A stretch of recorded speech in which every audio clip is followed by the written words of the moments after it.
What if a woman your husband swore he never touched showed up at the hospital and tried to kill you and your unborn child? In a single moment, Sarah Thornton's perfect life shattered.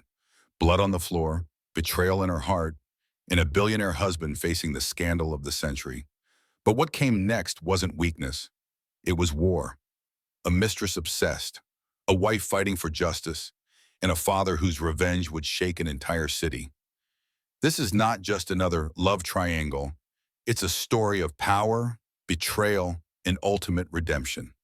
Stay until the end, because the twist will leave you speechless.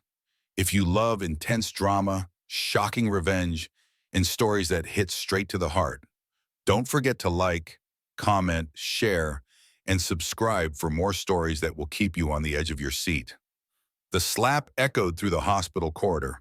Sarah's head snapped sideways. Her hand flew to her belly. The baby kicked hard, once, twice. "You stupid bitch." Vanessa's voice cut like glass. "Did you really think he'd choose you?" Sarah's vision blurred. The waiting room spun. She stumbled backward, her shoulder hitting the wall. Around her, patients gasped. A magazine slid from someone's lap and hit the floor with a soft thud. "I'm carrying his child too." Vanessa's designer heels clicked closer. Her perfectly manicured hand grabbed Sarah's arm. "You hear me? He's mine." Sarah tried to pull away. Her breath came in short gasps. The baby kicked again, harder this time. Something felt wrong, very wrong. "Ma'am, step back." A nurse rushed forward. Vanessa shoved Sarah hard. Sarah's feet tangled. She fell, her hips striking the floor first, then her side. Pain exploded through her abdomen. Hot liquid spread between her legs. Blood, the baby. Oh God, the baby. Medical alarms shrieked. Nurses ran, hands lifted Sarah. Voices shouted medical terms she couldn't process. The fluorescent lights above blurred into white streaks as they rushed her down the corridor. "Get Dr. Hammond now." "Possible placental abruption. Blood pressure dropping." Sarah's hand found her belly. "My baby, please, my baby." The ceiling tiles passed above her. 1, 2, 3, 4. She counted them because counting meant staying conscious. Staying conscious meant protecting her daughter. A face appeared above her. Dr. Hammond. Gray hair pulled back. Kind eyes now fierce with concentration.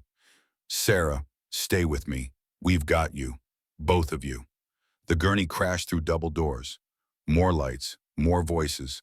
Cold air on her skin as someone cut away her clothes. The sticky patches of monitors on her chest. The tight band of the blood pressure cuff. And through it all, one sound. The rapid beep, beep, beep of her baby's heart monitor. Too fast, too irregular. "Fetal distress," someone said. Sarah's world narrowed to that sound. As long as it beeped, her daughter lived. As long as it beeped, there was hope. Dr. Hammond's face swam into focus again. "Sarah, I need you to breathe, in through your nose, out through your mouth. We're stabilizing you both." Sarah tried, in, out, but each breath felt like broken glass. "Who's her emergency contact?" a nurse asked.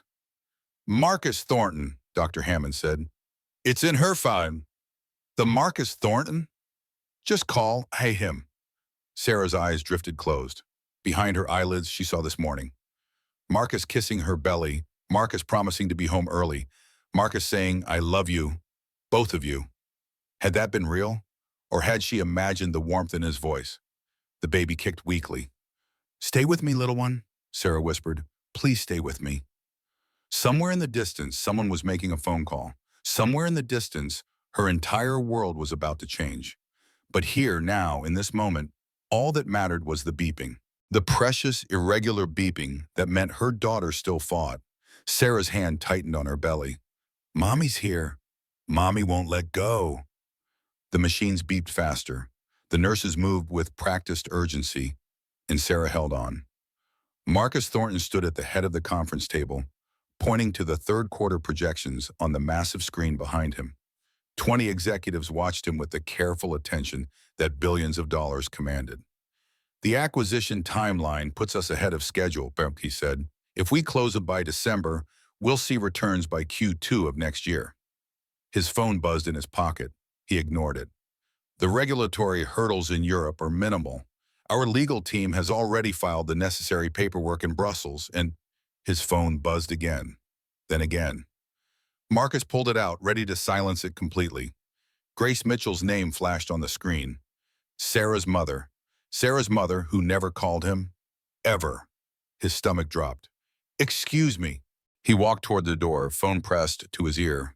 Grace? Get to City General Hospital, now, it's Sarah. The phone almost slipped from his hand. What happened? Just get here, Grace's voice cracked. Your wife needs you, your daughter needs you. The line went dead. Marcus turned to face the room. 20 expectant faces stared back at him. Behind them, the presentation showed projected earnings of $800 million. Meeting adjourned. His voice sounded strange, hollow. Trevor Blake, his business partner, stood. Marcus, what? My wife. Marcus was already moving. Hospital. I have to go. He ran through the executive suite, past assistants who called his name, past the reception desk, into the private elevator. His hands shook as he jabbed the parking garage button. The elevator descended. Marcus leaned against the polished steel wall and closed his eyes. This morning, Sarah had made him coffee despite her morning sickness.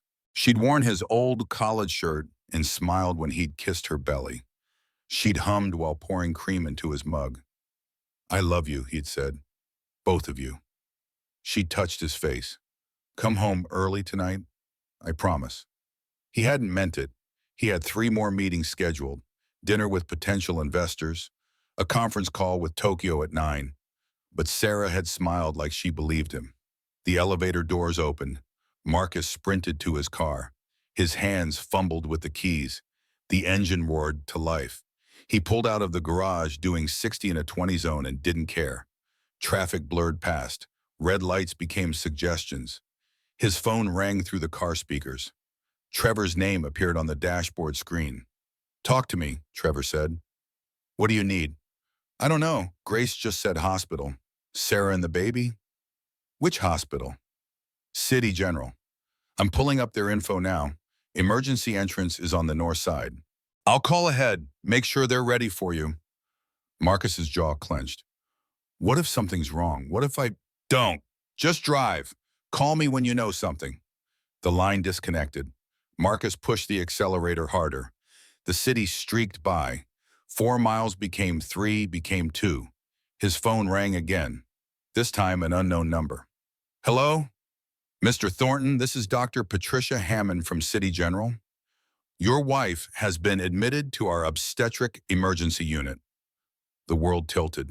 Is she alive? She's alive. The baby is alive. But Mr. Thornton, we have a situation. Your wife was assaulted in our waiting room. She suffered a fall. We're monitoring both her and the fetus very carefully. Assaulted? By who? A pause. According to witnesses, a woman named Vanessa Drake. Marcus's vision went white, then red. His hands tightened on the steering wheel until his knuckles turned bone white. Mr. Thornton, are you there? I'm 2 minutes away. His voice came out flat, dead. Don't let anyone near my wife, no one except medical staff. Of course, we've already contacted the police. Detective Reeves is here taking statements. Marcus ended the call. His mind raced. Vanessa, at the hospital, attacking Sarah. His phone, he'd need to check his messages, see if Vanessa had tried to contact him. Warn him. Explain. But there was nothing to explain. She'd attacked his pregnant wife. She'd put his daughter at risk. He'd been so careful. Never sleeping with Vanessa despite her persistence. Keeping everything professional, even when she'd made it clear she wanted more. He'd thought he was managing the situation. He'd been a fool. The hospital came into view. Marcus didn't bother with the parking structure. He left his car at the emergency entrance, keys still in the ignition. Let them tow it. Let them ticket him. None of that mattered. He ran through the automatic doors. The sterile smell of disinfectant hit him. Fluorescent lights buzzed overhead. A security guard moved to intercept him. Sir, you can't... Marcus Thornton, my wife Sarah Thornton, where is she? The guard's expression shifted. 3rd floor. Obstetric emergency. Elevators to your left. Marcus was already moving. The elevator took eternities. First floor, second floor, third floor. The doors opened onto chaos. Police officers interviewed crying patients. Nurses moved with quick efficiency. And there, in the middle of the hallway, a dark stain on the linoleum. Blood. Sarah's blood. Marcus's hand shook as he reached toward it. Not touching, just hovering above the stain. This was real. This had happened. While he'd been talking about quarterly projections, his wife had been bleeding on a hospital floor. Mr. Thornton? He looked up.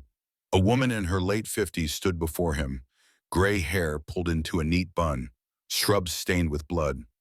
Sarah's blood. I'm Dr. Hammond. Your wife is stable. The baby's heartbeat has normalized, but we need to keep them both under observation. Where is she? Room 312, but Mr. Thornton, she's been through significant trauma. She may not want to see you right now. Why the hell wouldn't she want to see me? Dr. Hammond's gaze didn't waver, because according to multiple witnesses, the woman who attacked her claimed to be carrying your child. The floor dropped out from under him. That's not, I never... Marcus couldn't form words. I need to see my wife. Room 312, her mother is with her. Marcus walked past the doctor, past the police, past the nurses who whispered as he went by. He found room 312. The door stood slightly open. Through the gap, he saw her, Sarah, lying in the hospital bed, pale as the sheets, monitors attached to her chest, her finger, her belly, an IV dripping clear fluid into her arm. Her eyes closed, her hand resting protectively on her stomach. And beside her, Grace Mitchell sat in a plastic chair, watching her daughter, watching the monitors, her face carved from stone. Grace saw him. Her expression didn't change. She stood, walked to the door, and stepped into the hallway. She pulled the door mostly closed behind her. Is she okay? Marcus asked. Really okay? No. Grace's voice could have cut diamonds. She's not okay. She was attacked. She fell. She bled. She thought she was losing her baby. None of that is okay. I didn't know. I swear, I didn't know Vanessa would... Vanessa. Grace said the name like a curse. The woman who's been texting you. The woman whose apartment you pay for. The woman whose jewelry receipts I found in Sarah's dresser drawer last week. Marcus felt sick. Sarah knows? She suspected. She hoped she was wrong. She convinced herself she was being paranoid. Pregnancy hormones. Grace stepped closer. And then today, that woman screamed in a hospital waiting room that she's carrying your child. In front of dozens of witnesses. In front of my daughter. It's not true. I never slept with her. I swear on my life. You swear on your life? Your life? Grace's composure cracked. Your daughter's life was at risk today. Your daughter. Not some business deal. Not some investment. Your actual child. Marcus's throat closed. He couldn't speak. Grace pushed past him toward the elevator. I'm getting coffee. You have exactly 10 minutes before I come back. If you're still here when I return, you'd better have a damn good reason. The elevator doors closed. Marcus was alone in the hallway. He turned back to the door. Through the gap, he could see Sarah's chest rising and falling. In, out, in, out, in. He counted her breaths. 1, 2, 3, 4, 5. Each breath meant she lived. Each breath meant his daughter lived. Each breath was a gift he didn't deserve. He stepped into the room. The machines beeped softly. The IV dripped. Sarah's eyelids fluttered but didn't open.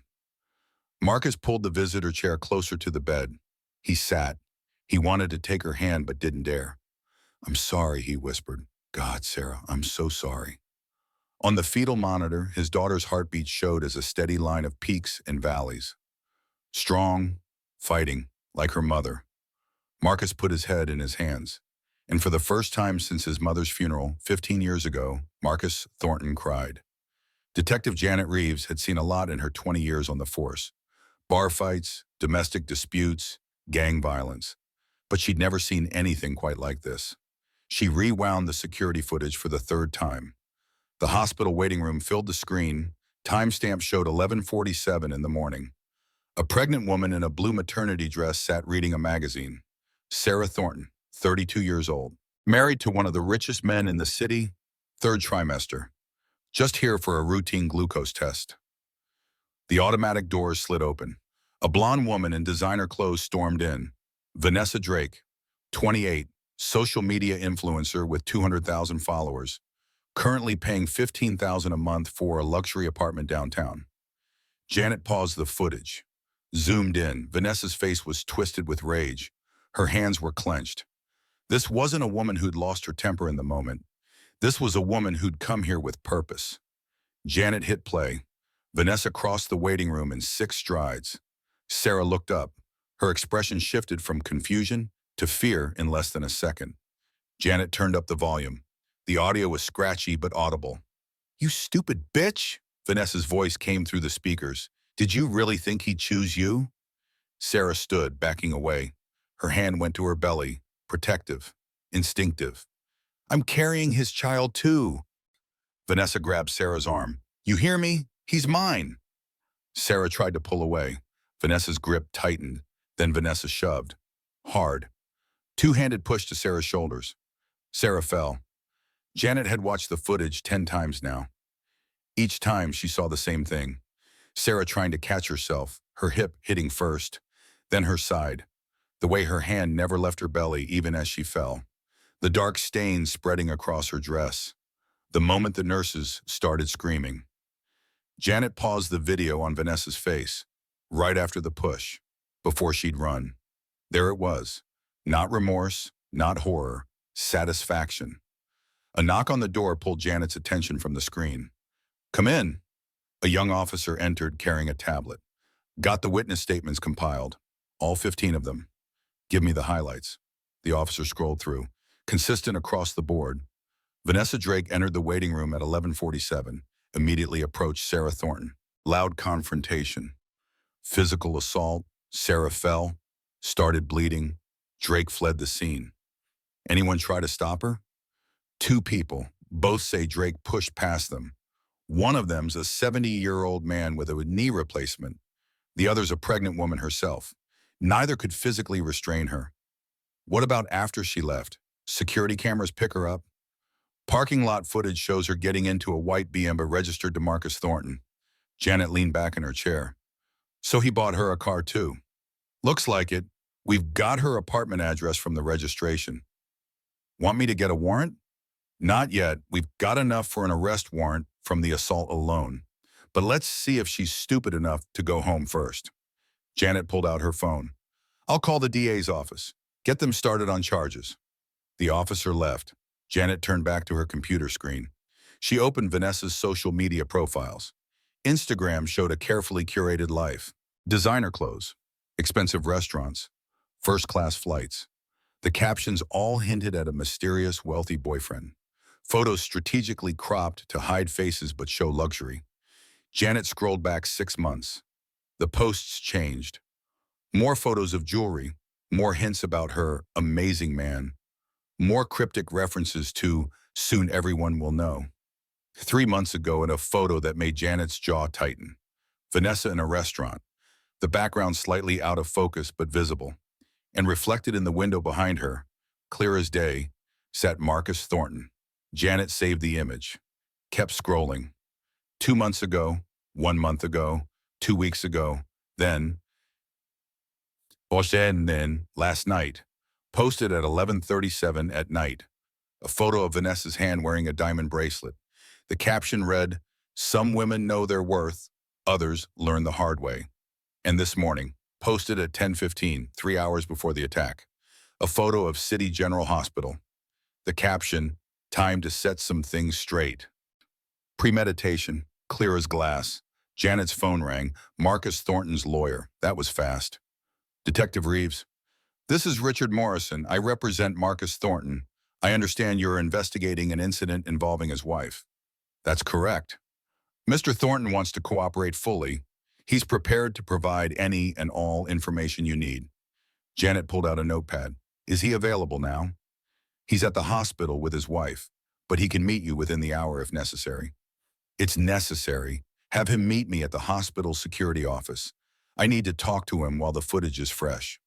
I'll let him know. Janet ended the call. She saved the social media posts, compiled the security footage, built her case file. Everything pointed to one conclusion. This wasn't a crime of passion. This was calculated, deliberate, and narcissistic abuse at its finest. A woman who'd convinced herself she was entitled to another woman's husband. A woman who had decided if she couldn't have him, neither could anyone else. A woman who'd seen that pregnancy as a threat that needed to be eliminated. Janet had seen it before. The mistress who couldn't accept reality. The other woman who believed her own lies. But she'd never seen one stupid enough to commit assault in a hospital full of witnesses. Her phone buzzed, a text message from patrol. Subject spotted at residence. Should we approach? Janet typed back quickly. Hold position. Don't spook her. Warrant in progress. She grabbed her jacket. Time to make an arrest. Vanessa Drake sat on her white leather sofa, phone in hand, scrolling through comments on her Instagram post. The photo she'd uploaded showed her perfectly manicured nails against her steering wheel. The caption was simple. Standing up for myself, finally. The comments rolled in. Hundreds of them. Yes, queen! You're so brave. She sounds crazy jealous. Get your man, girl. But mixed in with the support were other voices. This is unhinged behavior. You attacked a pregnant woman? Someone call the police. Vanessa deleted the negative ones as fast as they appeared. Those people didn't understand. They hadn't been there. They didn't know what Sarah had done, how she'd stolen Marcus, how she'd trapped him with that pregnancy. Her phone buzzed. Her mother. Again. Vanessa ignored it. She wasn't in the mood for another lecture. Her mother didn't understand either. Nobody understood. She refreshed her Instagram. More comments, more likes. The algorithm was pushing her post to more people. Good. Everyone needed to know what Sarah Thornton really was. A manipulative gold digger who'd gotten pregnant on purpose to lock down a billionaire. Vanessa stood and walked to her floor-to-ceiling windows. The city spread below her. All of it paid for by Marcus. This apartment, the view, the furniture, the car. He'd given her all of it because he loved her. He had to. Men didn't spend that kind of money on women they didn't love. Her phone rang. Marcus, finally. She answered on the first ring. Marcus? Oh, thank God. I've been trying to reach you. Are you okay? Is she telling lies about me? You put my wife in the hospital. His voice was ice. You put my daughter at risk. She attacked me first. I was just defending myself. Marcus, you have to believe me. She's trying to turn you against me. There's security footage, Vanessa, from 6 different angles. The police have it. Vanessa's hand tightened on the phone. That's out of context. You don't understand what happened. I went there to talk to her, to ask her to let you go. She got aggressive. She's pregnant. She weighs 130 pounds soaking wet. You're telling me she attacked you? Yes, she did. Marcus, listen to me. I love you. We can fix this. Just come over. Let me explain in person. I'm not coming over. I'm never coming over again. Whatever you think we had, it's done. I've already called the building manager. You have 30 days to move out. You can't do this, Vanessa's voice rose. You love me. You told me you loved me. I never said that. You did, at dinner, at that restaurant. You said I was special. I said you were a valuable business contact. That's not the same thing. You bought me this apartment. I bought you nothing. I co-signed your lease as a business courtesy. That ends now. Vanessa looked around her living room. The white leather sofa, the abstract art on the walls, the crystal vase on the coffee table. All of it. Everything. You're choosing her? Her voice cracked. After everything? I'm carrying your baby, Marcus. You're not pregnant. I am. I took a test this morning. I was going to surprise you. You're not pregnant with my child. That's impossible. We had sex 3 months ago at your office. We've never had sex, Vanessa. I've never touched you.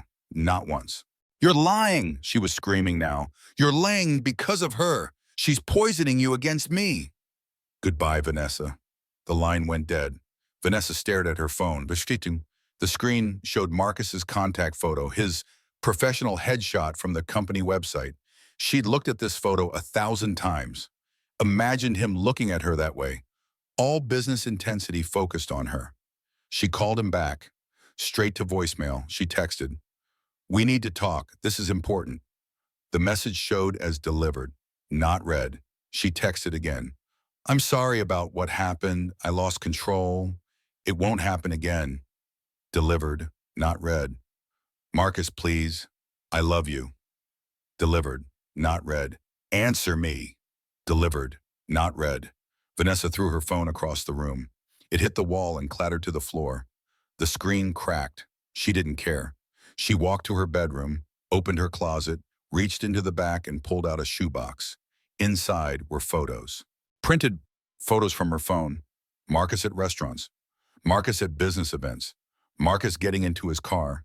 Marcus through his office window. And one photo that made her smile. Marcus and her at a charity gala 2 years ago.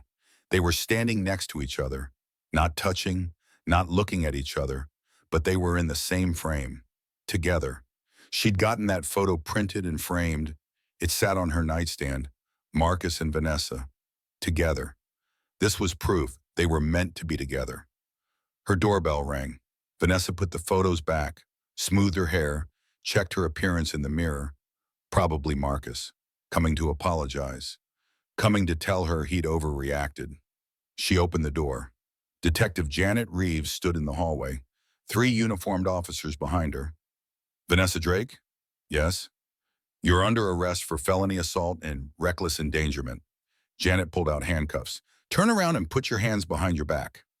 "What? No, there's been a mistake. I was defending myself." "Ma'am, turn around." "I'm not going anywhere. I have rights. I want my lawyer." "You'll get your phone call at the station. Right now, you need to comply." Janet's voice hardened. "Don't make this harder than it needs to be." Vanessa backed into her apartment. "Get out. You can't just come in here. I know my rights." "We have a warrant." Janet held up a paper. "For your arrest and for search of the premises. Now turn around now." "No!" Vanessa tried to close the door. 2 officers pushed it open. They grabbed her arms, spun her around. Cold metal closed around her wrists. "You're making a mistake." Vanessa struggled against their grip. "Marcus will fix this. He'll tell you what really happened." "Mr. Thornton is the one who provided evidence for your arrest warrant, Martin." Janet nodded to the officers. "Take her to the car." They walked Vanessa through her apartment, past her white leather sofa, past her crystal vase, past her perfectly curated life. In the hallway, neighbors peered through cracked doors. Mrs. Peterson from 312, the young couple from 310, all watching, all seeing. Vanessa kept her head high. This was temporary, a misunderstanding. Marcus would fix it. He had to. The elevator descended, the lobby opened, and outside, in the afternoon sun, news cameras waited. Someone had tipped off the media, probably the building manager, probably hoping for his 15 minutes of fame. The cameras swarmed, questions shouted from all directions. "Vanessa, did you attack Sarah Thornton? Is it true you're pregnant with Marcus Thornton's a baby? Why did you go to the hospital?" Janet pushed through the crowd. "No comment. Move back." They reached the patrol car. An officer put his hand on Vanessa's head, guiding her into the back seat. The door slammed shut. Through the window, Vanessa watched the cameras flash, watched the reporters shout, watched her life implode in high definition. Her phone, still in the apartment, cracked screen on the living room floor.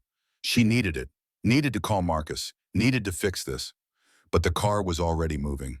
The apartment building receding, the cameras following.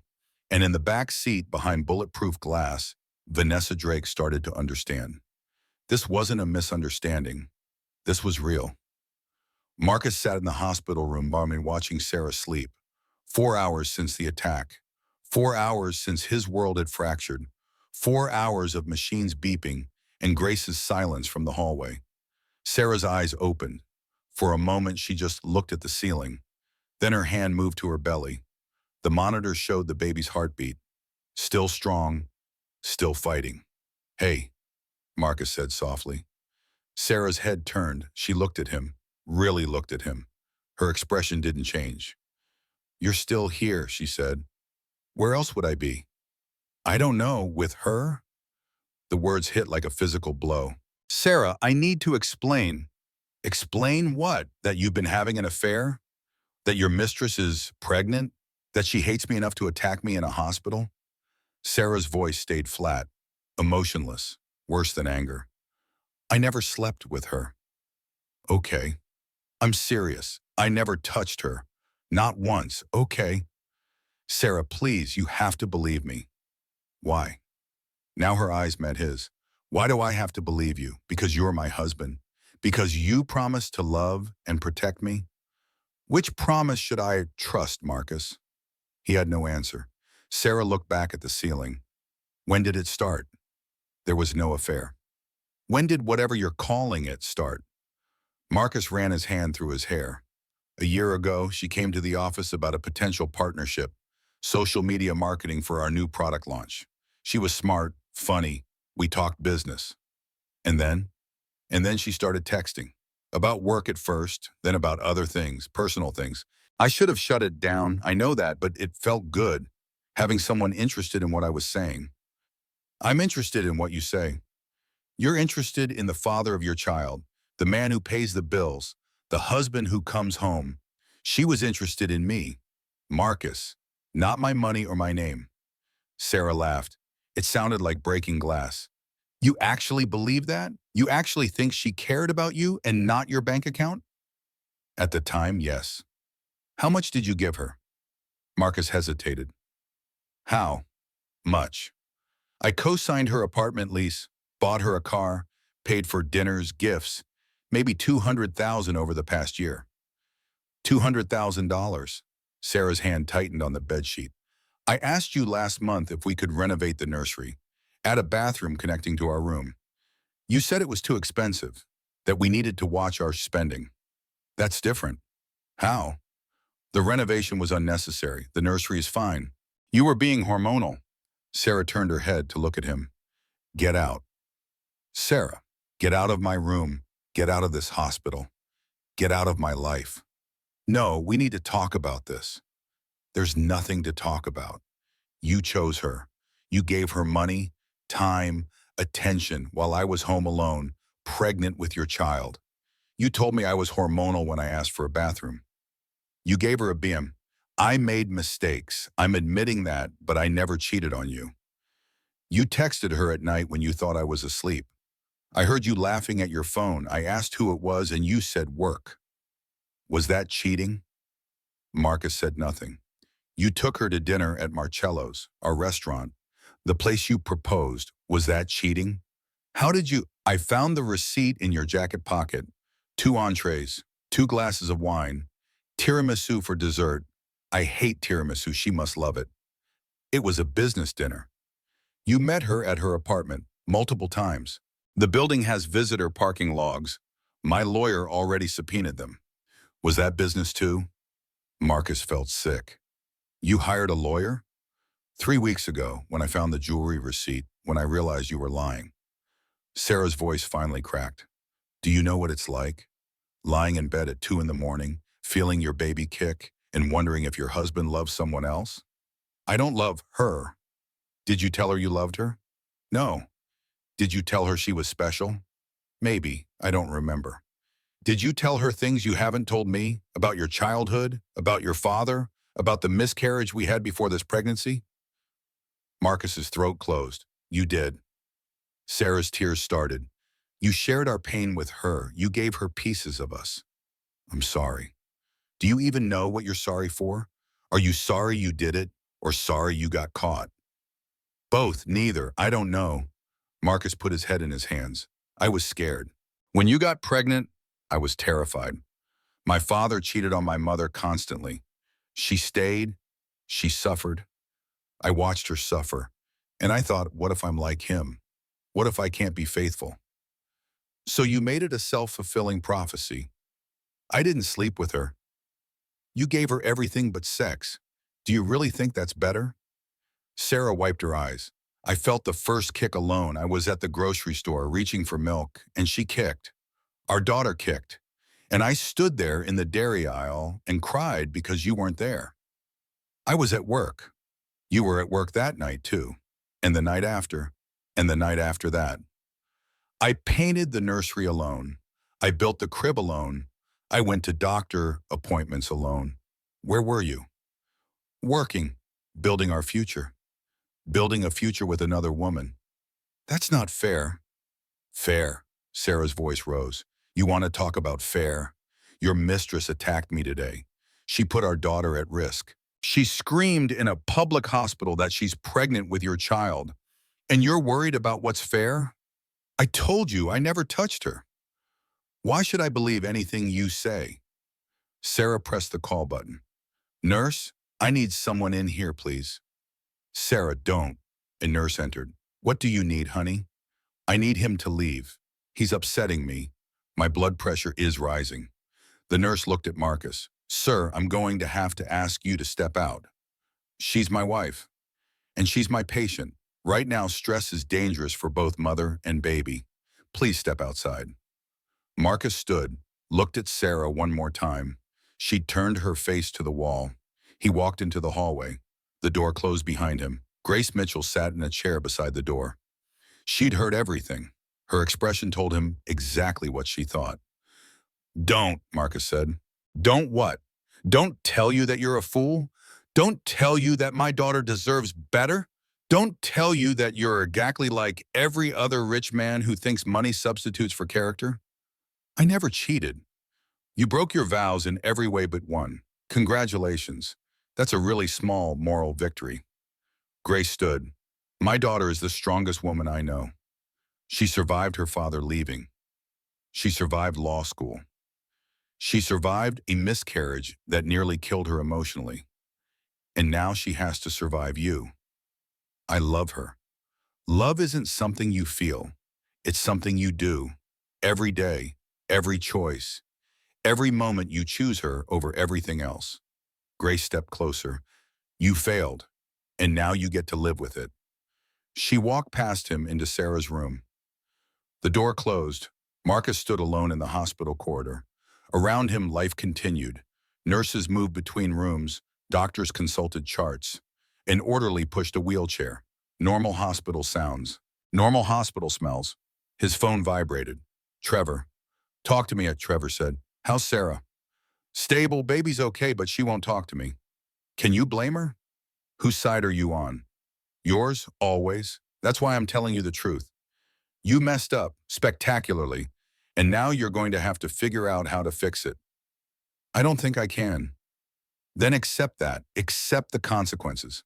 Sign the divorce papers if she serves them. Set up a custody agreement. Be a father to your daughter, even if you can't be a husband to her mother. I don't want a divorce. That's not your choice anymore. Trevor paused. The board is asking questions. About Vanessa, about the arrest, about the publicity. Tell them to back off. They're worried about the company reputation. A Mistress scandal right before our IPO could cost us billions. Then they'll have to deal with it. Marcus, I'm serious. They're talking about asking you to step down. Temporarily. Until this blows over. They can't do that. They can. You own 43%. The board controls 51%. If they vote unanimously, you're out. Marcus closed his eyes. Everything was falling apart. His marriage, his company, his life. What do you need me to do? Trevor asked. Nothing. I'll handle it. You can't handle this alone. I have to. Marcus ended the call. He looked back at Sarah's room. Through the small window in the door, he could see Grace sitting beside the bed, holding Sarah's hand, being there, the way he should have been. His phone rang again. His father. Dad, I'm at the hospital. Where are you? 3rd floor, obstetric wing. Stay there. 5 minutes later, Robert Thornton stepped off the elevator. At 65, he looked like an older, harder version of Marcus. Silver hair, sharp eyes. The kind of man who built empires from nothing and destroyed anyone who stood in his way. He walked up to Marcus, looked at him, said nothing. Before you start, Marcus began. Bob held up his hand. What room? 312. Is she awake? Yes. Does she want to see you? No. Smart woman. Bob walked past Marcus to the door. He knocked softly. Grace opened it. Her expression shifted when she saw Bob. Not quite approval, but respect. May I come in? Bob asked. That's up to Sarah. Bob looked past Grace. Sarah? It's Bob. Marcus's father, and I'd like to speak with you if you're willing. A pause, then Sarah's voice weak but clear. Come in. Bob entered. Grace started to leave, but Sarah stopped her. Stay, please. The door closed. Marcus stood in the hallway, shut out, again. 10 minutes passed, 15, 20. The door opened, Bob emerged. His expression was carved from stone. We need to talk, he said. Not here. Conference room, now. I need to stay, in case Sarah has her mother. She doesn't need you. Let's go. They walked to the hospital conference room. Bob closed the door, pulled out a chair, sat. Tell me everything. Marcus told him about Vanessa, about the texts, the dinners, the money, the emotional affair he'd convinced himself wasn't cheating because he'd never had sex with her. Bob listened, didn't interrupt, didn't react. When Marcus finished, Bob spoke. You're an idiot. I know. You're not like me. What? You think you are. You've spent it your whole life terrified you'll turn into me, the absent father, the serial cheater, the man who loved money more than family. Bob's jaw tightened. But you're worse. How am I worse? I never lied to your mother. She knew what I was. She chose to stay. That was her decision. But you lied to Sarah. You made her doubt her instincts. You made her feel crazy for suspecting the truth. Bob stood. I may be a bastard, but at least I'm an honest bastard. What do I do? You fix it. How? I don't know. That's your problem. Bob walked to the window. But that woman who attacked Sarah, she's my problem. Dad, the police already arrested her. Good. That's legal justice. Now we handle the rest. What does that mean? Bob turned, and Marcus saw it. The look that had built a billion-dollar empire, the look that had crushed competitors, the look that meant someone was about to learn a very painful lesson. That woman put my grandchild at risk, my daughter in the hospital, my family in danger. Bob's voice went quiet, deadly. She's going to regret being born. The courts will handle it. The courts will give her 2 years, maybe probation if she has a good lawyer. That's not enough. What are you planning? I'm planning to remind this city why people don't mess with the Thornton family. And you're going to help me, not to fix your marriage. That ship sailed, but to protect what's left of your family. Bob opened the door. Make some calls. I need Trevor, our legal team, and our PR department in my office in 2 hours. We have work to do. Bob left. Marcus stood alone in the conference room. Through the window, he could see the city, his city, the place he'd built his fortune, the place where everyone knew his name. And now they'd know it for this, the billionaire whose mistress attacked his pregnant wife. His phone buzzed, email from the board. Subject, emergency meeting required. It was starting, the professional fallout, the business consequences, the empire he'd built threatening to collapse. Marcus looked back towards Sarah's room. She was down the hall, so close, so impossibly far away. He'd broken everything. His marriage, his wife's trust, his daughter's family before she was even born. And now he had to live with it. Trevor Blake stood in Bob Thornton's office, looking at the man he'd worked with for 15 years. Bob sat behind his massive desk, fingers steepled, face unreadable. Where's Marcus? Trevor asked. Hospital. Sarah doesn't want him there, but he won't leave. Let him figure that out himself. We have bigger problems. The door opened. Rachel Bennett walked in, Bob's head of public relations. Behind her, 5 lawyers from the firm that handled all Thornton business. Everyone sit, Bob said. They sat. Trevor pulled out his tablet. Rachel opened her laptop. The lawyers produced legal pads and expensive pens. Bob stood, walked to the windows, looked out at the city. Vanessa Drake attacked my daughter-in-law today, put my unborn grandchild at risk. That woman needs to understand consequences. The DA is pressing charges, one of the lawyers said. Felony assault, reckless endangerment. She's looking at significant prison time. Not enough. Sir, with respect, the legal system will do what it does. We're handling the rest. Bob turned back to the room. Rachel, where are we on media? Rachel pulled up her laptop screen. It's everywhere. Local news. National news. Social media is exploding. Vanessa's Instagram has gained 70,000 followers in 6 hours. People are taking bomb. What side? About 60% against her, calling her unstable, dangerous. The other 40% is defending her, saying she was driven to it by Marcus's behavior. Show me. Rachel turned her laptop around. The screen showed Vanessa's Instagram. The comments section was chaos. You're a victim. Rich men use women and throw them away. She deserved what she got. Pregnant women aren't untouchable. Bob's jaw tightened. This is a problem. It gets worse, Rachel said. 3 different women have come forward claiming they had affairs with Marcus. One says she's pregnant too. Trevor sat forward. That's bullshit. I know, but the media doesn't care. They're running the stories anyway. The narrative is shifting from Mistress attacks wife to Billionaire's pattern of abuse. Get ahead of it, Bob said. Draft a statement. Marcus never had a physical affair with anyone. Emotional affair? Yes, he owns that. But these women are lying for attention. We'll need proof, one of the lawyers said. Then find it. Medical records, calendar appointments, credit card receipts, anything that proves Marcus was somewhere else when these women claim they were with him. Trevor pulled up his own tablet. I can access Marcus's company calendar going back 2 years. Every meeting, every trip, every appointment is logged. Good. Cross-reference with these women's claims. Find the lies. Document everything. Rachel typed notes. What about Vanessa herself? She's still posting from jail. Her lawyer clearly can't control her. What's she saying? That she's the real victim. That she was defending herself. That Sarah attacked her first. There's security footage, Trevor said. Doesn't matter. Her followers believe her anyway. They're starting a GoFundMe for her legal defense. It's already at $30,000. Bob's expression went cold. Shut it down. We can't. It's a legitimate fundraising platform. Then let's give them a reason to close it themselves. Bob looked at his legal team. Can we sue her? Civil suit, emotional distress, medical expenses, whatever sticks. Absolutely. In fact, Sarah could file separately. The tort would be strong given the pregnancy and physical harm.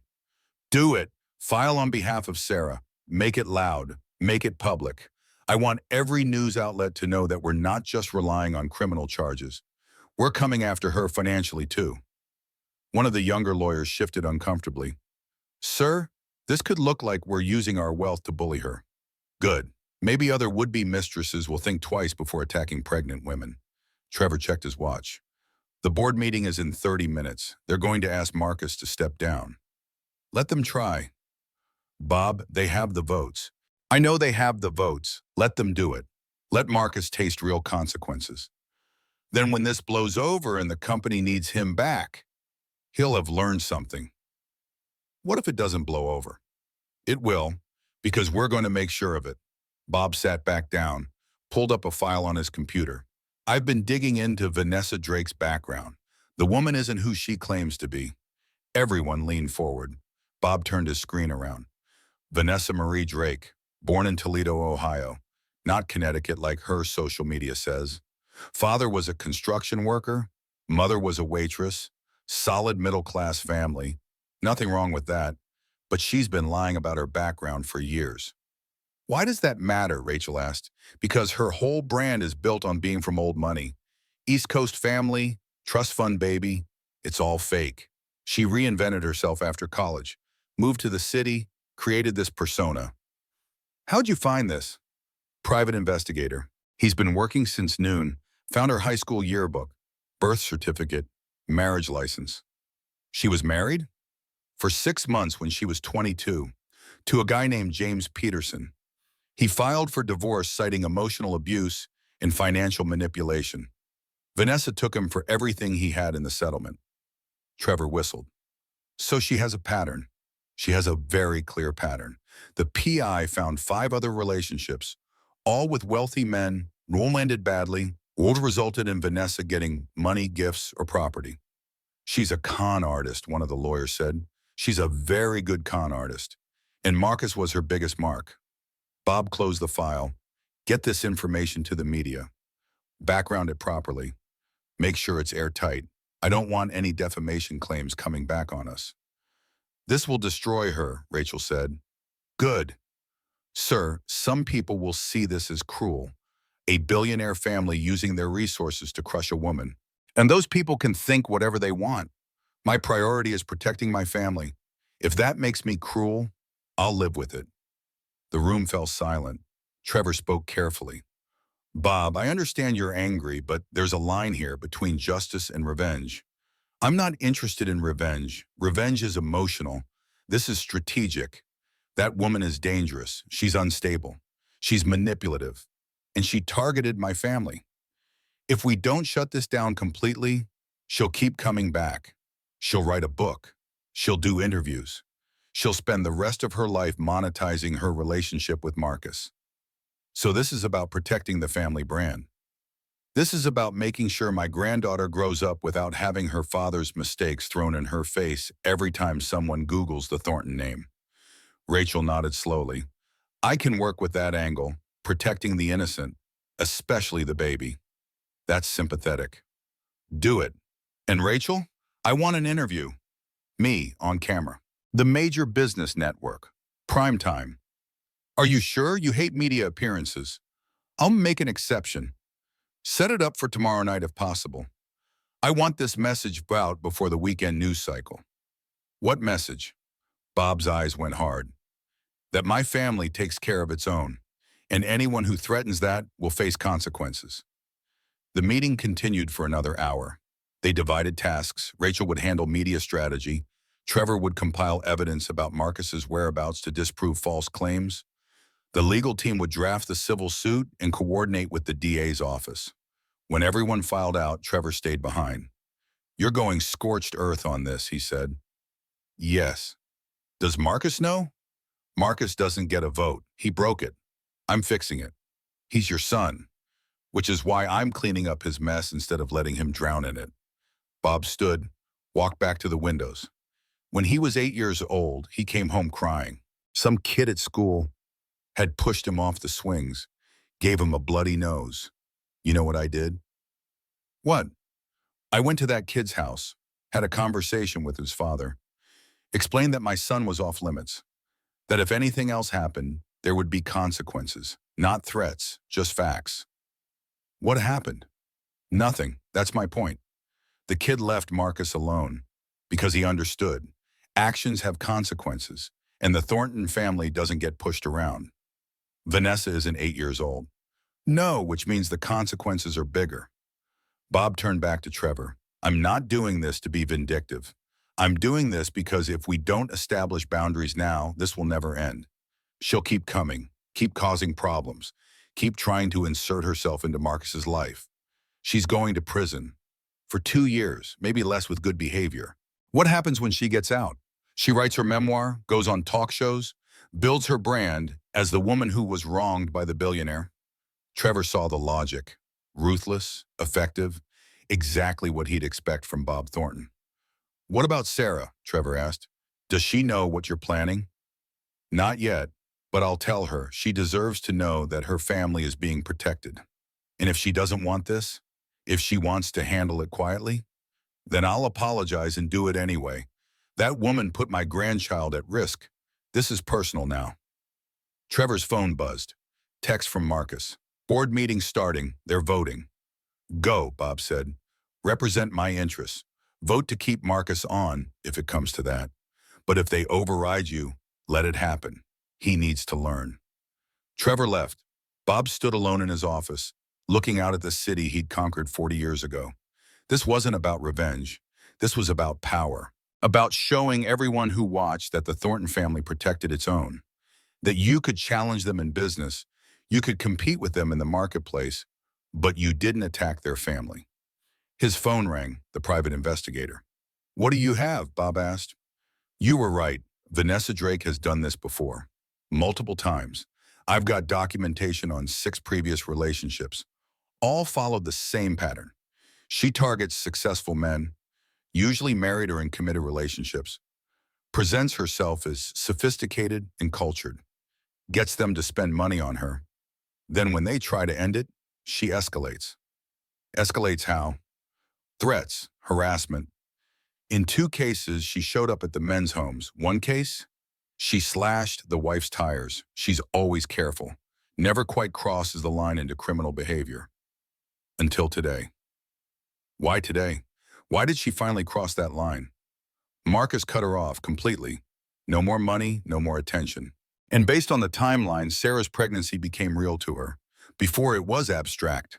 But Sarah was at that hospital for a glucose test. 3rd trimester. The baby is real now. Vanessa couldn't maintain the delusion anymore. So she snapped. She made a choice, conscious or not. She decided if she couldn't have Marcus, she'd destroy what he did have. Bob felt the cold fury settle deeper. This woman had targeted his family deliberately, systematically, and she'd nearly killed his grandchild. I need everything documented, every relationship, every threat, every pattern of behavior. Compile it into a report, make it bulletproof. I want this ready to give to the DA by Monday morning. You'll have it. Bob ended the call, pulled up his contacts, found the number for Harold Morrison, the most powerful attorney in the state. Harold, it's Bob Thornton. I need a favor. Name it. I'm going to destroy someone, legally, publicly, completely. And I need to make sure I don't cross any lines that come back on my family. Who's the target? Vanessa Drake. A pause. I saw the news. Is Sarah okay? She's alive. The baby's alive. That's all that matters right now. What do you need me to do? Review everything my team is doing. Make sure we're protected. Make sure when this is done, that woman can't ever come after us again. Consider it done. And Bob, off the record? Yes? Destroyer. Bob smiled. It wasn't a pleasant expression. That's the plan. Sarah woke at 2 in the morning. The hospital room was dark except for the glow of monitors. The machines beeped softly, steady, regular. Her baby's heart beat. She put her hand on her belly, felt the small flutter of movement. Still there, still fighting. Grace slept in the chair beside the bed. Her mother looked older in the dim light, tired, worn down by the day's trauma. Sarah's hand moved to her other side. Empty. Marcus wasn't there. Good. She'd told him to leave. She didn't want him here. But some small, stupid part of her had hoped he'd stayed anyway. In the hallway, maybe, within reach if she changed her mind. She picked up her phone from the bedside table. 23 missed calls, 15 text messages, all from people who'd heard the news. Her best friend, Lily Morrison. Oh my God, I just saw. Are you okay? Call me. Her college roommate. I'm getting on a plane. I'll be there tomorrow. Her cousin, that bitch. I hope she rots in jail. And one text from Marcus, sent at midnight. I'm outside if you need me. I won't leave the hospital. Sarah deleted it without responding. She scrolled through social media. Her mistake. The story was everywhere. Billionaire's mistress attacks pregnant wife. Vanessa Drake arrested after hospital assault. Marcus Thornton's secret affair exposed. And worse, so much worse, comments from strangers dissecting her life, her marriage, her worth as a woman. She probably deserved it. Rich wives never appreciate what they have. Team Vanessa, he obviously wasn't happy at home. That poor baby, growing up with this mess. Sarah's hand tightened on the phone. These people didn't know her, didn't know Marcus, didn't know anything except what tabloids told them. But they felt entitled to judge anyway. A nurse entered quietly. Oh, you're awake. How are you feeling? Tired. That's normal. Can I get you anything? Water? Ice chips? No, I'm fine. The nurse checked the monitors, made notes on her chart.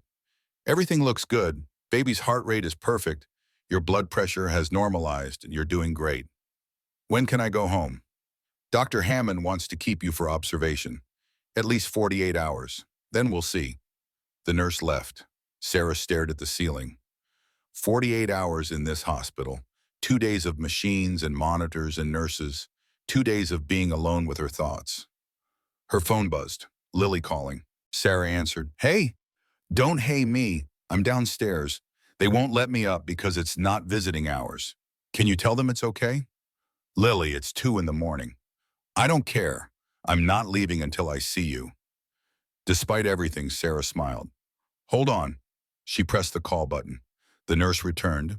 My friend is downstairs, Lily Morrison. Can you let her up? Technically, visiting hours don't start until, please. The nurse looked at Sarah's face. Whatever she saw there made her nod. I'll bring her up. 5 minutes later, Lily burst into the room, tall, blonde, energy crackling around her like electricity. She took one look at Sarah and her face crumpled. Oh, honey. She pulled Sarah into a careful hug. I'm so sorry. Sarah couldn't speak. She just held on while Lily stroked her hair. Grace woke up, saw Lily, stood quietly and slipped out of the room to give them privacy. Lily pulled back, studied Sarah's face. Are you hurt? Besides the obvious. With some bruising. Nothing serious. The baby's okay, that's all that matters. That's not all that matters. You matter too. Sarah looked away. Lily sat on the edge of the bed. I brought divorce papers. Already drafted. You just need to sign. That was fast. I've had them ready for 3 weeks, since you first called me about the jewelry receipt. Lily pulled documents from her bag. Standard no-fault divorce, 50-50 asset split, shared custody of the baby, clean break. He'll fight it. Let him. With what happened today, no judge in the world will side with him. You were attacked by his mistress while pregnant. That's about as sympathetic as it gets. Sarah took the papers, flipped through them. Legal language that reduced her marriage to property divisions and parenting schedules. There's also this. Lily handed her another document. Restraining order against Vanessa Drake, already approved by a judge. She can't come within 500 feet of you. If she tries, she goes back to jail immediately. She's already in jail. Not for long, her family posted bail this afternoon. She'll be out by morning. Fear spiked through Sarah. What? Hey, it's okay. The restraining order is solid, and the DA is pushing for revocation of bail based on threat to your safety. They're fighting it. She tried to kill my baby. I know, and she's going to pay for it. But Sarah, you need to protect yourself legally. That means divorce. That means establishing custody now, before the baby is born. That means getting ahead of whatever Marcus's lawyers will try. His lawyers? He's a billionaire. He'll have the best attorneys money can buy. They'll try to paint you as unstable, as making rash decisions while emotional. We need to establish now, clearly, that this marriage is over. Sarah looked down at the divorce papers. Her name, his name. 7 years of marriage reduced to 20 pages of legal text. I loved him, she whispered. I know. I really loved him. I thought we were building a life together. You were, and he destroyed it. He says he didn't sleep with her. Do you believe it? Sarah thought about it, honestly thought about it. Yes, I think he's telling the truth about that. Does it matter? Isn't that what matters? Whether he actually cheated? Sarah, he gave another woman $200,000 while telling you that you couldn't renovate a nursery. He texted her at night. He took her to your restaurant. He shared intimate details about your life with her. He made her believe she had a future with him. That's betrayal. Sex is just one form of betrayal. He committed all the others. Sarah's tears started. I wanted him to choose me. Is that pathetic? Even after everything, part of me still wants him to choose me. That's not pathetic. That's human. You built a life with him. You're carrying his child. Of course you want him to be the man you thought he was, but he's not. And you have to decide what you're willing to live with. I don't know what I'm willing to live with anymore. Then take time. Figure it out. But protect yourself while you do. Lily pointed at the papers. Sign these. File them. Establish your position. You can always stop the divorce later if he somehow proves he's changed, but don't leave yourself vulnerable. Sarah picked up the pen Lily offered, looked at the signature line. She thought about this morning.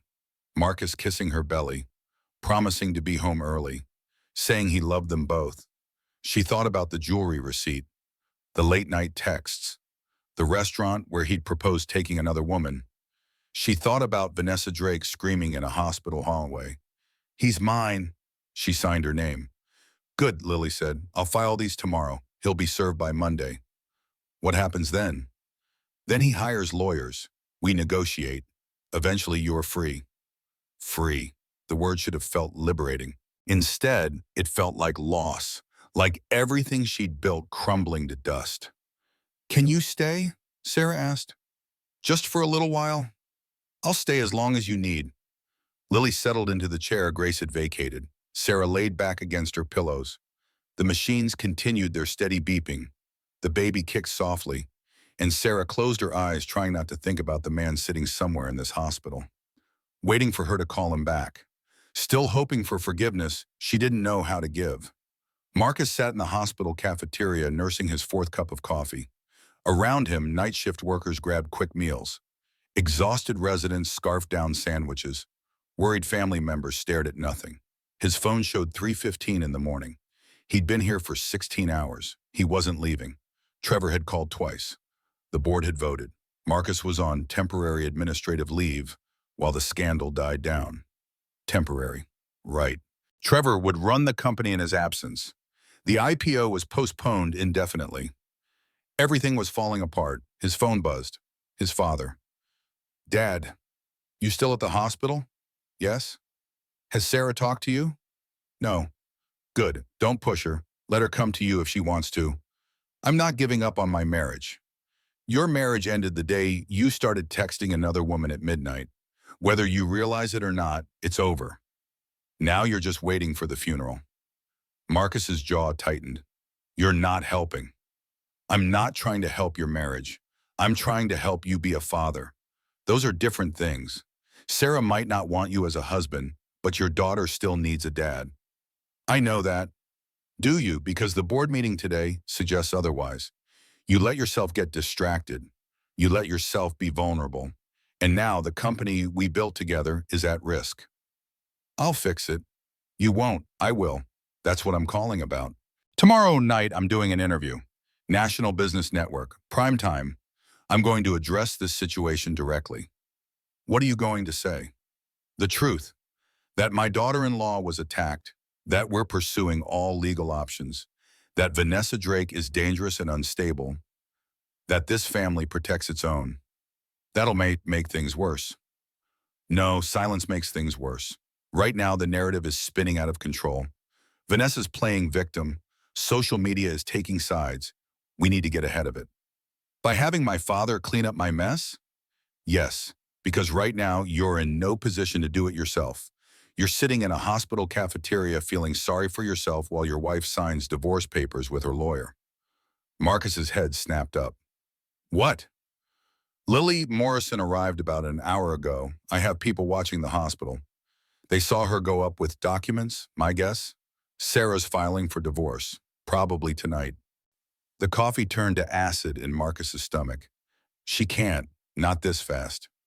"She can, and she should. You gave her every reason to." "I love her. Adia, love isn't enough. It never was. Your mother loved me. I loved her. Didn't stop me from cheating. Didn't stop her from being miserable. Love doesn't fix broken trust." "Then what does?" "Time, maybe, if you're lucky. But Marcus, you need to accept reality. Sarah's done. The marriage is over. Focus on being a father. That's what matters now." Marcus wanted to argue, wanted to insist he could fix this. But his father was right. He'd broken something that couldn't be repaired with apologies. "What do I do?" he asked. "Go home, shower, sleep. Come to my office tomorrow at noon. We'll discuss next steps." "I'm not leaving the hospital." "She doesn't want you there." "I don't care. I'm not leaving." Bob sighed. "Stubborn, like your mother. Fine, stay." "But Marcus, when the divorce papers come, sign them. Don't fight her. Give her what she wants. Make this easy." "Why, so she can take half of everything?" "Because your daughter will be watching. Maybe not now, but someday. And she'll ask why mommy and daddy split up. What story do you want to tell her? That you fought her mother in court? Made her pregnancy more stressful? Or that you tried to make things as easy as possible?" Marcus had no answer. "Midnight tomorrow," Bob said. "Be there. This isn't a request." The call ended. Marcus stared at his coffee. It had gone cold, like everything else. His phone buzzed again. Notification from Lily Morrison's law firm. Subject, divorce filing. He opened it. The document was there. Petition for dissolution of marriage. Filed in county court. Sarah Ann Mitchell Thornton versus Marcus James Thornton. It was real. She'd done it. His phone rang. Trevor. I'm assuming you got the email, Trevor said, just now. I've already contacted our attorneys. They're reviewing the filing. They think we can negotiate better terms. No, Jim. Marcus, she's asking for 50% of marital assets. That's $300 million. Give it to her. What? Everything she's asking for. The house, the accounts, the settlement. Give it to her. No negotiation, no fighting. That's insane. We can get it down to 20% easily, maybe 30 if her lawyers are good. I don't care. Give her what she wants. Wait, because I owe her that much. Because she's carrying my daughter. Because it's the only decent thing I can do. Trevor was silent for a moment. Okay, if that's what you want, I'll tell our lawyers to accept the terms as filed. Thank you. Marcus, this doesn't fix anything. You know that, right? I know, but it's a start. Marcus ended the call, looked up at the cafeteria ceiling. Fluorescent lights hummed overhead. The smell of old coffee and disinfectant filled the air. This was his life now, sitting alone in a hospital cafeteria at 3:30 in the morning, signing away his marriage, hoping his wife would someday forgive him enough to let him meet his daughter. He pulled up his phone, opened his text messages. The thread with Vanessa Drake showed dozens of unanswered messages from her, all desperate, all demanding. He blocked her number, deleted the thread, erased her contact information. Too little, too late, but it was something. Then he opened a new message. To Sarah. He typed, I got the divorce papers. I'll sign them. No fight. Whatever you want. I'm sorry. For everything. He hit send before he could second-guess himself. The message showed as delivered, not read. Maybe she was asleep. Maybe she'd deleted his number. Maybe she'd never read it. But he'd sent it. That was all he could do. Marcus stood, threw away his cold coffee, walked back toward the elevators. He'd find somewhere to sit near Sarah's floor, close enough if she needed him, far enough to respect her wishes. It wasn't much, but it was all he had left to give. Bob Thornton sat in the makeup chair, uncomfortable with the fuss. A young woman dabbed powder on his face. Just to kill the shine, she explained. The studio lights are brutal. Fine. They were in the network's downtown studio. Through the windows, the city lights glittered. Bob had built half those buildings. The other half, he'd bought the companies that built them. Rachel Bennett appeared in the doorway. 5 minutes. The host just arrived. Janet Williams. She's tough, but fair. Don't let her bait you. I don't get baited. Everyone gets baited by Janet Williams. She's made CEOs cry. I'm not a CEO anymore. I'm just a grandfather protecting his family. Good, that's the angle we want. Grandfather, family man, not corporate raider. Rachel checked her tablet. We're already trending. The interview hasn't even started and we're trending. Good or bad? Both. Your supporters are praising you for standing up. Your critics are calling this a billionaire bully tactic. Let them call it what they want. The makeup artist finished. Bob stood, adjusted his tie. He'd worn his best suit, navy blue, conservative, presidential. A production assistant arrived. Mr. Thornton, we're ready for you. Bob followed her down a corridor, through a heavy door, into the studio. The set was simple. 2 chairs facing each other, a small table between them. City skyline backdrop, cameras everywhere. Janet Williams sat in one chair, reviewing notes. She looked up when Bob entered. Late 50s, sharp eyes, the kind of journalist who'd won 3 Emmys for taking down corrupt politicians. She stood, extended her hand. Mr. Thornton, thank you for doing this. Thank you for having me. They shook, firm grip, professional. I want to be clear, Janet said. I'm going to ask hard questions about your son, about the affair, about Vanessa Drake. You can refuse to answer anything, but I will ask. I wouldn't expect anything less. They sat. The cameras moved into position. Someone counted down. 5, 4, 3. The red light came on. Janet faced the camera. Good evening. I'm Janet Williams, And tonight we have an exclusive interview with Robert Thornton, billionaire philanthropist and father of Marcus Thornton, whose personal life exploded into public view this week when his alleged mistress attacked his pregnant wife in a hospital. Mr. Thornton, thank you for joining us. Thank you for having me. Let's start with the obvious question. How is your daughter-in-law? Sarah is recovering. She and the baby are stable. That's our priority about right now. What happened at that hospital was shocking. We've all seen the security footage. Vanessa Drake, a woman your son had been involved with, violently attacked a pregnant woman in a public space. Were you surprised? I was horrified. No one should be attacked, especially not someone carrying a child. What Vanessa Drake did was criminal, and she'll face consequences for it. You say criminal. She's been charged with felony assault, but some people are saying this is more complicated, that your son bears some responsibility for creating this situation. My son made mistakes. He admits that. He had an emotional relationship with Miss Drake that crossed boundaries. He's owning that. He's facing consequences in his marriage. But emotional mistakes don't justify physical violence. Your daughter-in-law filed for divorce. Is that correct? That's correct. How do you feel about that? I support her decision. Whatever Sarah needs to heal and feel safe, she'll have my full support. Janet leaned forward. That's a surprising answer. Most fathers would defend their sons.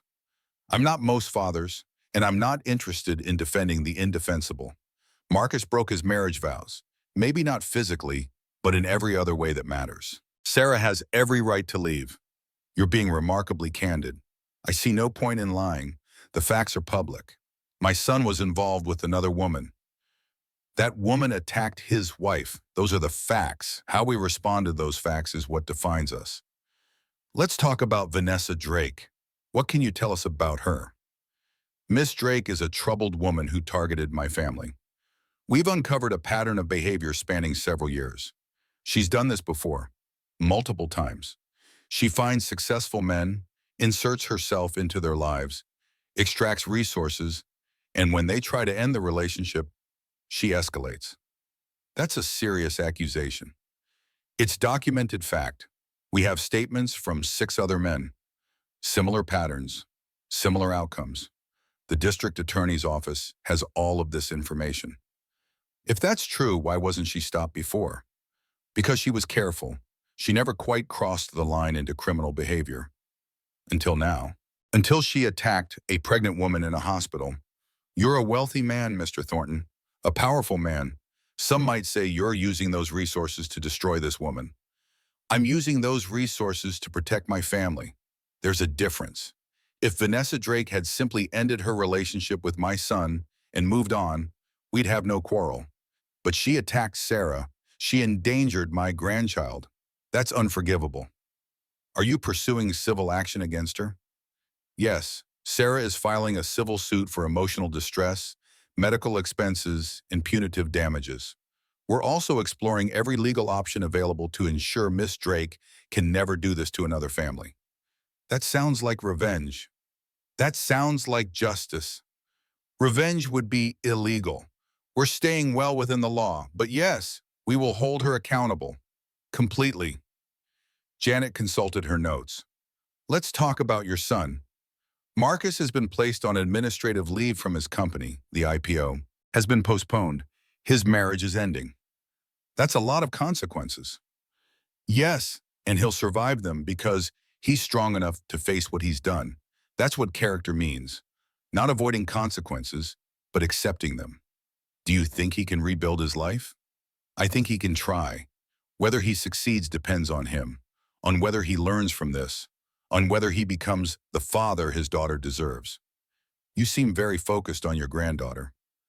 Bob's expression softened, just slightly. She's innocent in all this. She didn't ask to be born into a scandal. My job is to make sure she grows up in a world where this mess doesn't define her. How do you plan to do that? By being honest, by holding people accountable, by showing her, even before she's born, that actions have consequences. That's the lesson here. Not that rich people get away with things, but that no one gets away with violence, not even when directed at people with resources to fight back. What would you say to people who support Vanessa Drake, who see her as a victim of your son's behavior? I'd say they're wrong. Marcus's behavior was wrong. His emotional affair was wrong. His lying was wrong. But those wrongs don't justify assault. You can be a victim of manipulation and still be responsible for your own actions. Vanessa Drake chose violence. She chose to attack a pregnant woman. Nothing my son did forced that choice. What about the women who've come forward claiming they also had relationships with Marcus? Those women are lying. We've documented where Marcus was on the dates they claim to have been with Hajimim, board meetings, business trips. In some cases, he was literally on another continent. They're seeking attention and settlement money. They won't get either. That's pretty definitive, because I have definitive proof. Calendar records, flight manifests, security footage, credit card receipts, everything. If they want to sue for defamation after I've said this, they're welcome to try. The truth is an absolute defense. Janet smiled. You're enjoying this. I'm not enjoying any of this. My family is hurting. But if people are going to lie about my son, I'm going to call them on it. He did enough wrong on his own. He doesn't need false accusations added to it. What happens now? Where does your family go from here? Sarah recovers. She has her baby. She builds whatever life she wants. Marcus supports that. Financially, emotionally, however she needs. And my grandchild grows up knowing she's loved. That's what happens now. And Vanessa Drake? Bob's expression went cold. Miss Drake faces trial. Hopefully conviction. And then she spends time thinking about the choices she's made. We'll pursue our civil suit. And when it's done, she'll understand that there are consequences to attacking people. Some might say you're going too far. Some might say I'm not going far enough. My daughter-in-law almost lost her baby, almost lost her life. If Miss Drake had succeeded, if Sarah had died, if my grandchild had died, would anyone think I was going too far then? Point taken. This isn't about wealth or power. This is about right and wrong.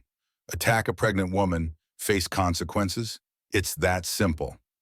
Janet turned to the camera. We'll be right back after this. The red light went off. Janet relaxed. That was good, really good. You're very comfortable on camera. I've been doing this for 40 years. You learned to handle pressure. The part about your granddaughter was touching. Is that genuine or calculated? Both. I genuinely care about her. And I'm calculating that other people will care too. Is that cynical? It's honest. I appreciate honesty. Janet checked her notes. Second half, I want to talk about financial independence for women. How Sarah can rebuild her life with the divorce settlement. Is that okay? That's fine. Sarah's getting a substantial settlement. She'll never have to worry about money. That's important. You're really okay with her taking half your son's assets? It's not my money, it's his. And yes, I'm okay with it. She earned it by putting up with him for 7 years. Janet laughed. I like you, Mr. Thornton. You're refreshingly direct. At my age, there's no point in being anything else. The cameras came back on. For another 20 minutes they talked about women supporting women, about financial independence, about the importance of mothers having resources to protect themselves and their children. Bob spoke about Sarah's foundation, the $50 million fund for victims of domestic violence and intimate partner abuse, how Sarah would lead it, how she'd turn her pain into purpose. By the time the interview ended, Bob had delivered his message. Perfectly, precisely. Protection, justice, family, financial independence. Everything designed to flip the narrative, to turn Sarah from victim into victor, to show the world that the Thornton family took care of its own. Rachel met him as he left the studio. That was perfect, absolutely perfect. We're already getting positive response on social media. How long until it airs? 9 o'clock tonight, prime time. But we're releasing clips throughout the day, building buzz. Good. Bob's phone rang. Sarah. He stepped away from Rachel. Sarah? Bob? Her voice sounded small. I saw you were doing an interview about what happened. Yes, it airs tonight. I wanted to tell you first, but you've been through so much I didn't want to add stress. What did you say? The truth that you were attacked, that we're supporting you, that my granddaughter will grow up protected. Thank you. She was crying. You didn't have to do this. Yes, I did. Your family. That's what family does. I don't feel like family. I feel like I'm breaking your family apart. Sarah, listen to me. You didn't break anything. Marcus did that. You're just protecting yourself and your daughter. That's not breaking a family. That's building a new one. I'm scared. I know, but you're stronger than you think. And you're not alone. You have me. You have your mother. You have Lily, and you have resources. Real resources. Enough to never be dependent on anyone again. The divorce settlement is yours, every penny, and the foundation. That's yours too. Sarah, you spent your career helping others. Now you get to do it with unlimited resources. That's not nothing. I don't know if I can do this. You can, and you will, because your daughter is watching. Maybe not with her eyes yet, but she's feeling everything you feel. Every fear, every doubt, every moment of strength. Show her what strength looks like. Sarah was quiet for a moment. Then, okay, I'll try. That's all anyone can ask. But they talked for a few more minutes. Then Sarah had to go. Her doctor was making rounds. Bob stood in the hallway of the television studio. Around him, crews moved equipment. Producers shouted into headsets. The normal chaos of media production. But for a moment, Bob felt something like peace. He'd done what he could. Protected his family. Set up Sarah for financial independence. Warned off anyone else who might think about targeting the Thorntons. Now it was up to Sarah. To heal. To rebuild. To become the woman she needed to be. And if Vanessa Drake thought this was over, she was very wrong.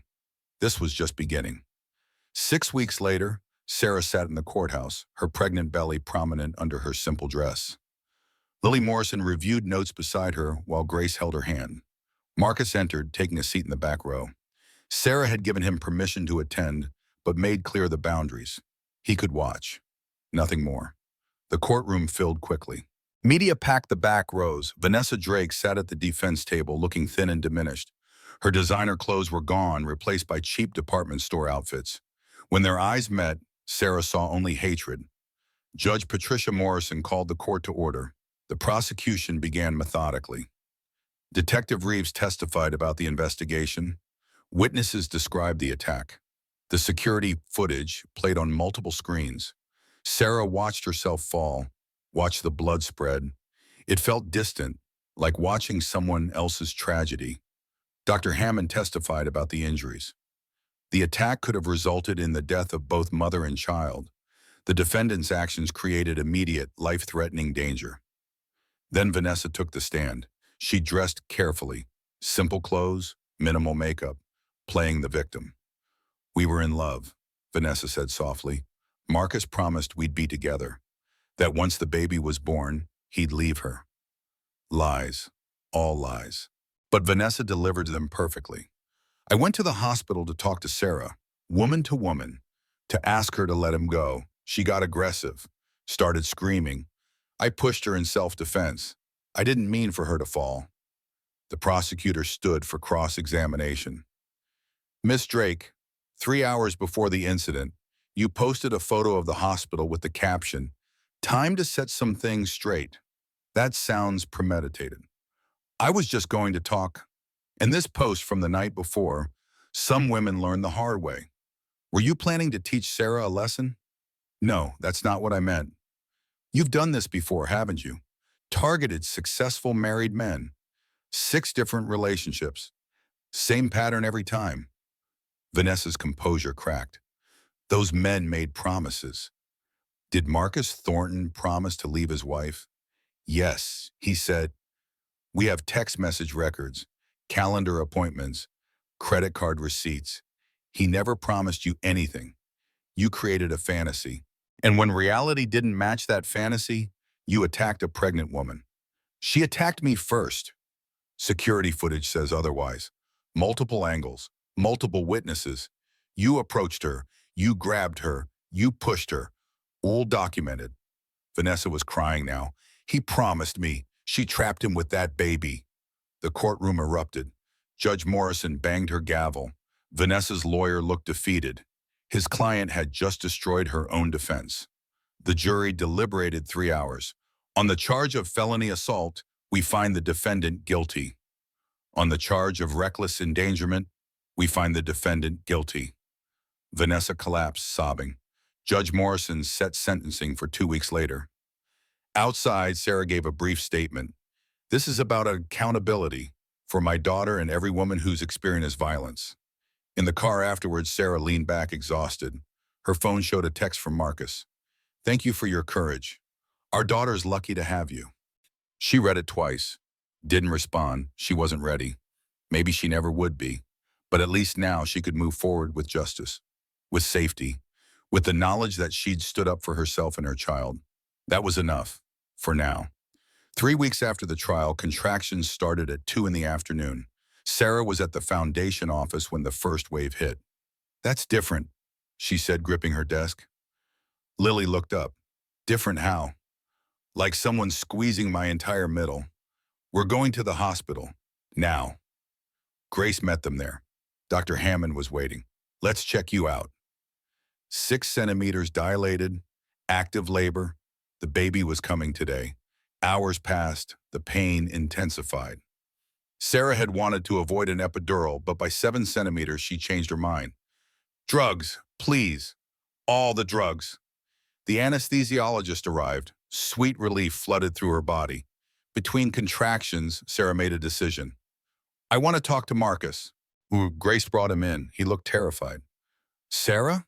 When she's born, I'm holding her first, just me, for as long as I need. Then if I decide it's okay, you can meet your daughter. Whatever you want. And Marcus, this doesn't fix anything between us. You being here doesn't mean forgiveness. It just means I'm not cruel enough to keep you from your child. I understand. Do you really understand what you did? You broke trust.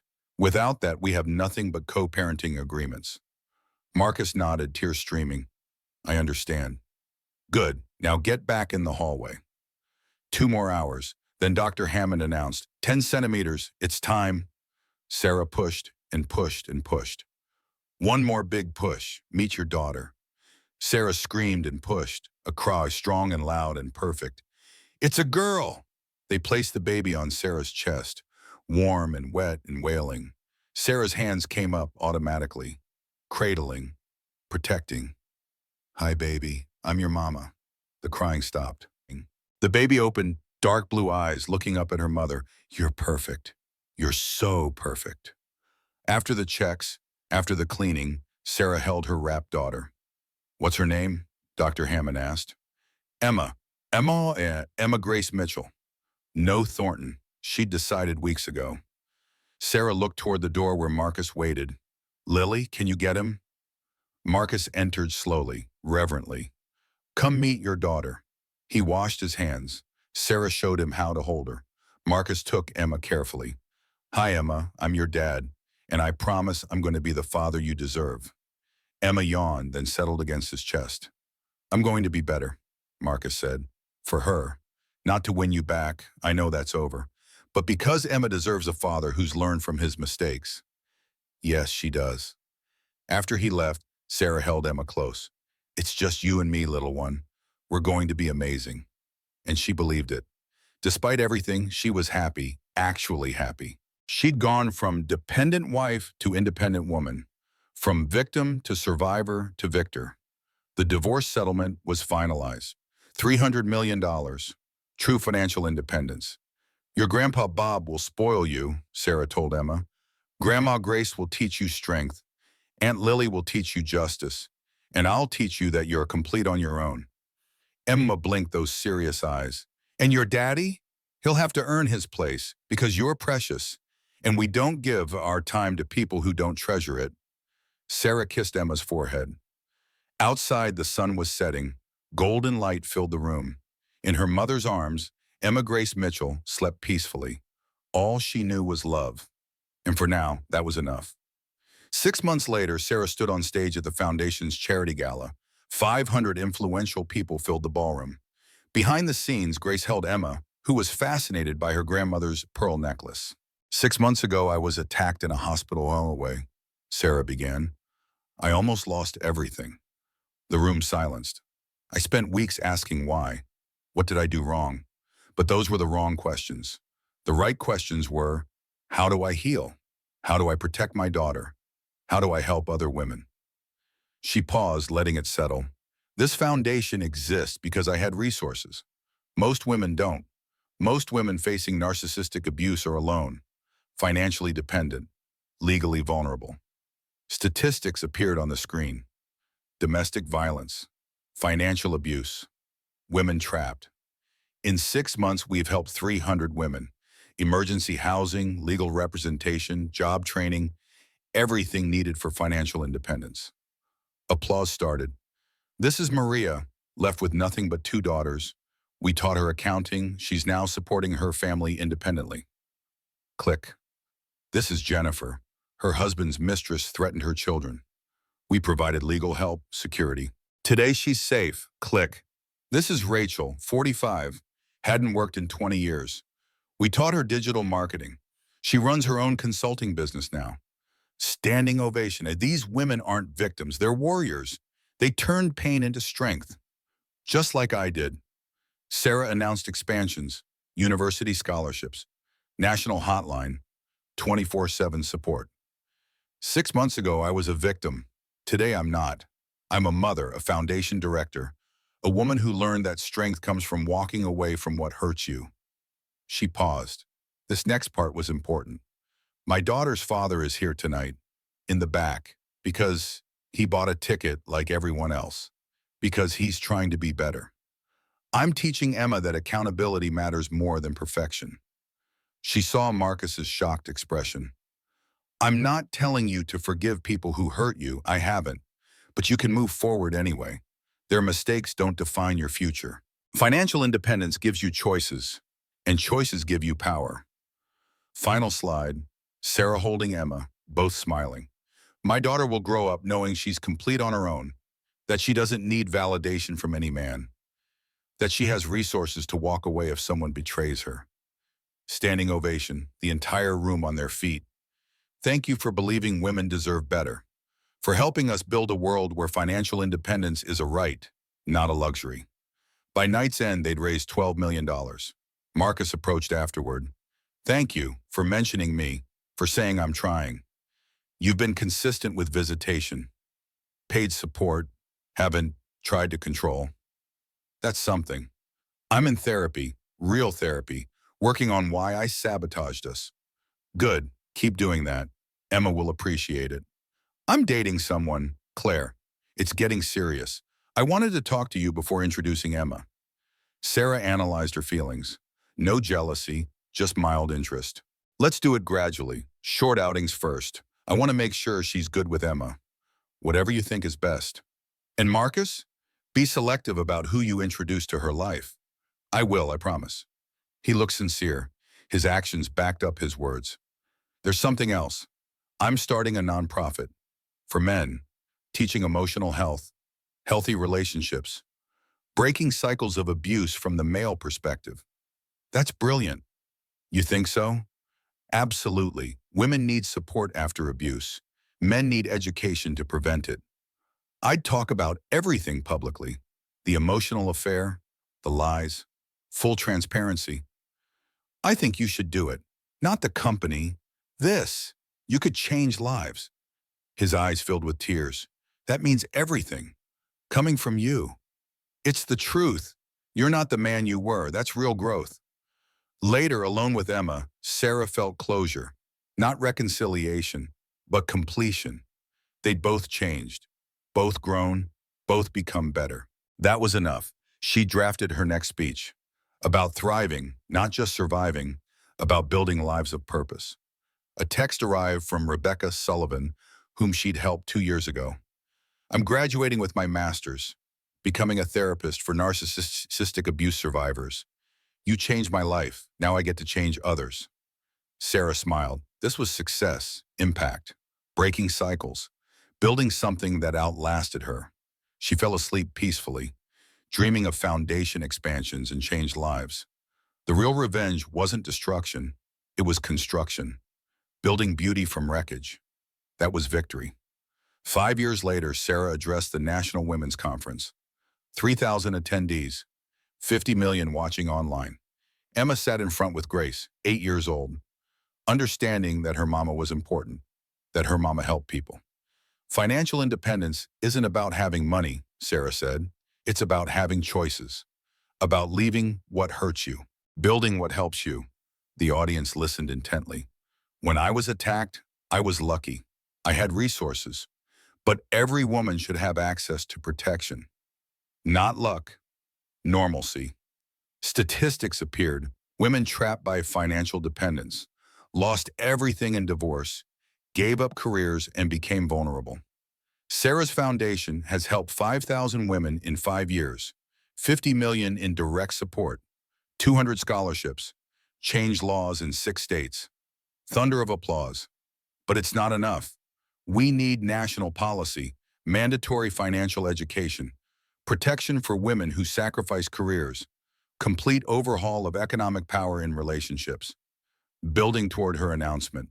That's why we're partnering with Congress on the Financial Independence Protection Act, equitable asset division, protection for women leaving workforce, financial literacy education, emergency funding for dangerous situations. The crowd stood, cheering. Understanding this was systemic change. It's not about revenge. It's about equality, real economic equality, making sure no woman stays in danger because she can't afford to leave. She looked at Emma. Her daughter clapped proudly. My daughter will grow up where financial independence is expected, where she'll learn from childhood to protect herself, where she'll never depend on anyone's goodwill for survival. That's the world I'm building. More applause. Longer, louder. Backstage, Marcus waited with Emma. You were incredible, he said. Thanks. How's your nonprofit? Really well. We've helped 300 men, teaching emotional intelligence, healthy relationships. I read your book. It was brave.